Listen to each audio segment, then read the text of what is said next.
All right, everyone. Last week, we had a Michael Lilly here on the program who will be competing at the upcoming Titan FC fight card. And now we have this young stud who's also joining us who will be competing in that fight card. And that is none other than Sal Guerriero. Sal, thanks so much for your time, man. We're back in business. MMA in South Florida has been on hiatus because of COVID-19. But this is the first one we have down here since the whole pandemic thing. But first and foremost, how are you feeling? How are you going through this whole COVID-19? And let us know. I'm feeling great. Thanks for having me. And yeah, feeling great, ready to go. COVID-19 thing obviously sucks, but it didn't really deter my schedule too much. I still trained all the way through. I helped a few teammates of mine for their fights, so I was still training for the past couple months, and that's why when this opportunity came up, I had to jump all over it. Train to always be ready. Not really into like fight camps. Just I think you should always be training, always be ready to go. The last couple of weeks, 2-3 weeks, fine tune things, but yeah, that it is what it is. So you've been training all this time. I know that of course some of the gyms were closed. Did that impact you personally, or were you able to go in there? Of course, practicing the whole social distancing and all the guidance that they have provided. But how are you managing, or how did you manage to train through this? And when did you get the phone call? Oh well, I was impacted a little bit, but as far as like training schedule, I still stuck to all my normal training times. We still had access to partners of mine, but it was obviously like training with one guy for about 2 weeks. But that guy happened to be training for a big fight of his own, so luckily for me, we banged it out for like 2-3 weeks, and as far as when I got the call, it was probably, I don't know, like 2 weeks ago, 3 weeks ago, something like that. Wow. But I had already been preparing to fight, so staying in shape. So it didn't really hit me too sideways.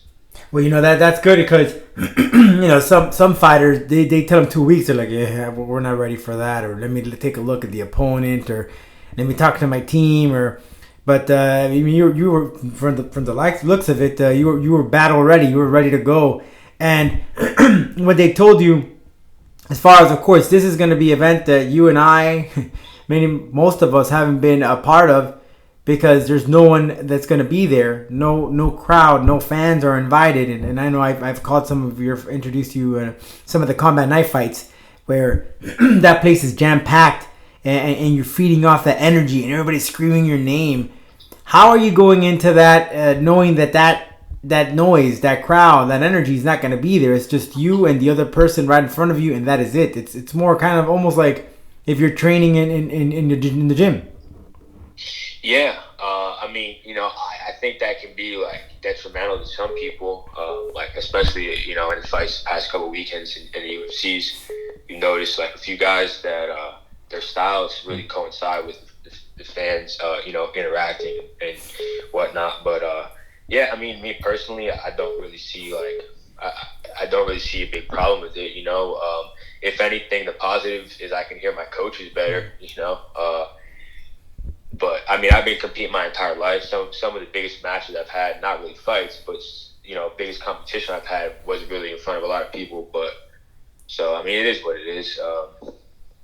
The fight's the fight, and whether there's people there or not, I don't think it should matter too much. I know my people will be watching on Fight Pass, so and the biggest thing that sucks about it is my family can't be there. I think that's the biggest thing. But other than that, it is what it is. Yeah, I know that in some of your previous amateur fights, you've had a lot of people out there supporting you.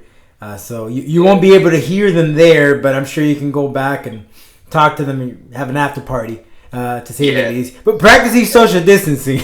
We can have 100 people nowadays in a place. Yeah, right. So back to the preparation, you said it did impact you a little bit, but how so? How was it? Because you had to train with a couple of guys instead of being at ATT, you have access to all these great talent that's available to you, and now you're pretty much just handpicked, and that's pretty much it. That's all you can work with for now because of the current circumstances.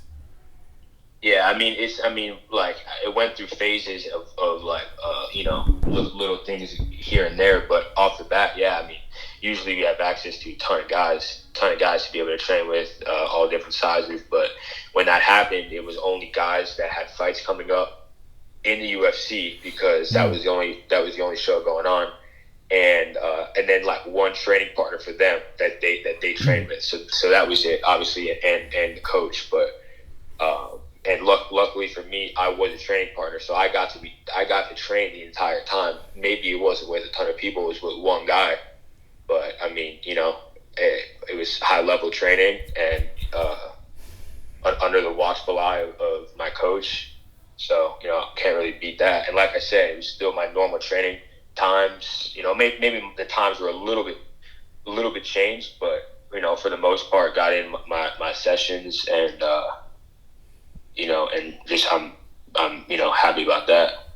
So with the trainers there, who was one of the guys there that was really pushing you during this, I guess you want to call it mini camp or just training in general?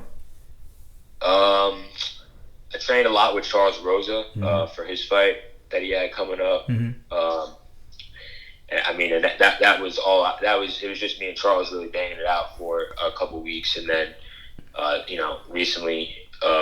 There's been like a little bit less restrictions, bigger classes than it was before. Not back to normal, obviously, right.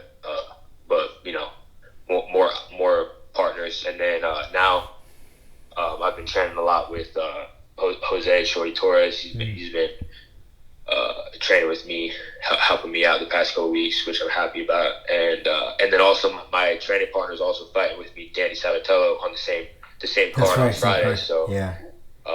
So you're in good hands, man. You're in good hands, definitely. Yeah, for sure. Yeah, for sure. So you made your pro debut back in January, actually inside a ring, right? It was kind of like a ring / cage underneath. It was for M1 Global. Yeah. Going into that, of course, you had the whole experience in the amateur, and now turning pro. Did you have any jitters going into that first fight? Or was it just another day at the office?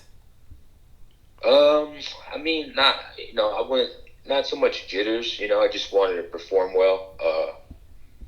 It wasn't any sort of difference from fighting amateur to fighting pro in my eyes. It was just, the fight was the same. Just maybe a little bit more anxiety to perform well. But still got the job done. I dominated the fight. But I would have liked to have gotten finished. But it is what it is. It's good to get cage time, and yeah, just looking to improve. It's 15 minutes is a lot of time to pick up things, improve on things. So that is one good part. Yeah. And now your opponent, Dany Gonzalez, he pretty much mirrors your record. What can you tell me about your opponent? Have you looked into any of his tape, or you're aware of him, or with this 2-week notice, how much homework can you do on a guy? And have you looked at some of his previous, maybe working amateurs? What do you know of him? I know that he's got like a judo background, which is cool, I guess. My Dany Salatello fought him about 2 years ago. Dany knocked him out. So, but yeah, not really too interested in like what he's got, other than I know what I need to know. I know like a little bit of his style. That's pretty much it, And let's talk about you. I know that you competed in several competitions, jiu-jitsu competitions, so forth.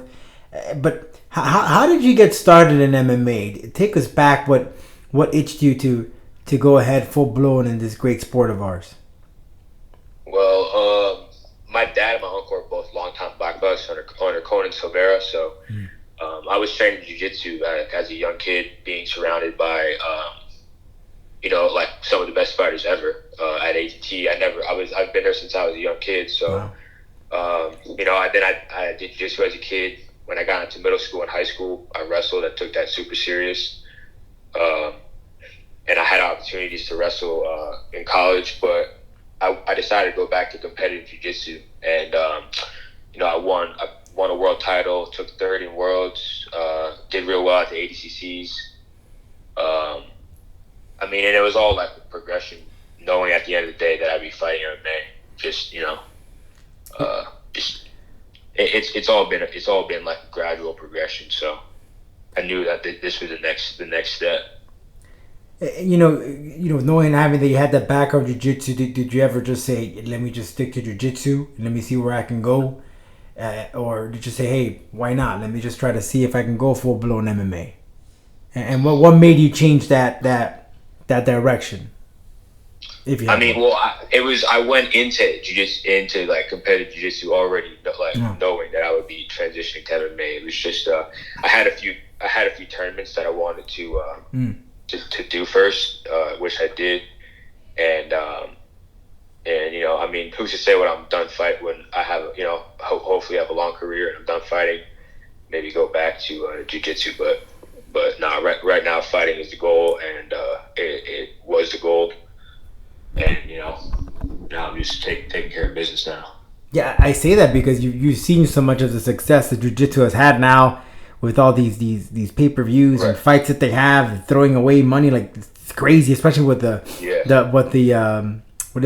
combat jiu-jitsu, the slapping one, and they're like Wagner Hosha, that guy's banking on jiu-jitsu competition, and all they did was just added the slaps. Right. Yeah, and I think that's great. Like that jiu-jitsu, you're able to live a life with jiu-jitsu now, as far as like financially. I think that's awesome, and it's only going to get better, I think. But like with that being said, I think that if you're like a true jiu-jitsu competitor, you got to fight. At least like a few times, just to know how that jiu-jitsu feels like in full contact. That's just my opinion, but. In training, have you ever, when you work the ground game, have they ever incorporated that, or you just, you would only train that type of style of jiu-jitsu if you were going into that type of combat jiu-jitsu? Because those slaps, man, they hurt like hell. I seen it. Thailand FC had one not too long ago, and those are vicious freaking shots. Yeah. It's cool. I just think like if you're gonna smack, you may as well punch. Right. And as far as sessions of I've been in some super heated like jiu-jitsu and wrestling sessions before I was even fighting MMA. So like maybe not full smacks, but we were getting it gets pretty physical. But like I said, it's cool. And Wagner also put his time into MMA as well and was successful. So I think that you got to if you're a black belt, I think you should have had at least one fight. It's just my opinion, But having that type of, you don't train for that, right? This is in the heat of the moment. When you get into that fight, you start slapping. You're not gonna slap each other in training or in practice, are you? Or do you? Well, like if you're training for combat jiu-jitsu. Yeah. Yeah, I don't know. Kind of weird. Yeah. I would say just like in wrestling, you kind of smack each other in the head to kind of throw each other off. But I would think that you would actually do when you're actually competing, because it freaking hurts like hell, man. Right. I think like it's the same idea as ground and pound. Obviously like the mechanics are the same, just not throw a punch. Right. So I guess you would drill it somehow like that, but I don't know. Like I said, if you're gonna smack, you may as well just punch. Yeah. So you went to St. Thomas, and of course they're very well popular there, and it's a well-known school. What was the studying out there? What did you focus into that school? Well, I went to St. Thomas because of the wrestling program. I was in that kids program coming up from middle school. So, that wrestling room in St. Thomas built me. it really like it helped me a lot, through like this whole journey. It's a big part of my identity was wrestling there, and we took it super serious. We had some sick teams, like national level teams. We took second in the state, third in the state as a team, and we competed all over the country. So I was getting this experience as a 13, 14-year-old kid over there. So yeah, it was a huge part of my career. And it's good to hear that from you, because when you think of the school, you think of the football team, how much recognition they've had on a national level. But you stating that they focused a lot on the wrestling, that's good, because there's a future here in wrestling, at least at the high school level, and then hopefully, which I heard, that is now moving on to the collegiate level, something that I don't think it's happened in many, many, many years ago here in Florida. But Sal, man, we're all excited. Friday, May 29th, we're going to be on UFC Fight Pass. You're going to be part of that card. Only 6 fights, so not that much to go. So it's going to be an interesting night. It's going to be silent. It kind of reminds me of having some competition in Japan, where the crowd is there, but they're silent, so it doesn't really matter if they're there or not.